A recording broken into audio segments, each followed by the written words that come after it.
Hello dear friends, ഈ ഖരീഫിന് സലാലയിലേക്ക് വരുന്നവർ must ആയിട്ടും വിസിറ്റ് ചെയ്യേണ്ട ഒരു പ്ലേസിലാണ് ഇന്ന് നമ്മൾ വന്നിട്ടുള്ളത്. കൂടുതൽ വിശേഷങ്ങൾ കാണാം. ഷാത്ത് സീ ഓവർ വ്യൂ പോയിന്റ്. സലാലയിൽ നിന്നും ഏകദേശം 80 കിലോമീറ്റർ ആണ് ഷാത്ത് വ്യൂ പോയിന്റിലേക്ക്. വ്യൂ പോയിന്റ് എന്ന പോലെ തന്നെ അവിടേക്കുള്ള യാത്രയും ഒരു പ്രത്യേക അനുഭവം തന്നെയാണ്. പോകുന്ന വഴിയിൽ മുക്സേൽ ബീച്ചിന്റെ സൗന്ദര്യം ആസ്വദിച്ച് ഹെയർ പിൻ വളവുകളും മലനിരകളുടെ സൗന്ദര്യവും വ്യത്യസ്തമായ ബീച്ച് വ്യൂകളും കോടമഞ്ഞും നിറഞ്ഞ ഒരു പ്രത്യേക അനുഭവം തന്നെയാണ് ഷാത്തിലേക്കുള്ള യാത്ര. കഴിഞ്ഞ വർഷം വന്നവരെ അപേക്ഷിച്ച് ഈ തവണ സലാലയിൽ വരുന്ന സന്ദർശകർക്ക് വളരെ ഈസിയായി വ്യൂ പോയിന്റിന്റെ കാഴ്ചകൾ കാണാനും പടവുകളും കൈവരികളും കൊണ്ട് കുട്ടികൾക്ക് പോലും പോകാൻ രൂപത്തിൽ സജ്ജീകരിച്ചുകൊണ്ടിരിക്കുന്നു.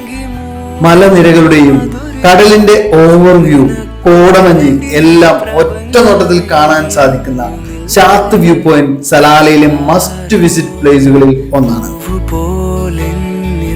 പൂത്ത പെണ്ണെ പേര്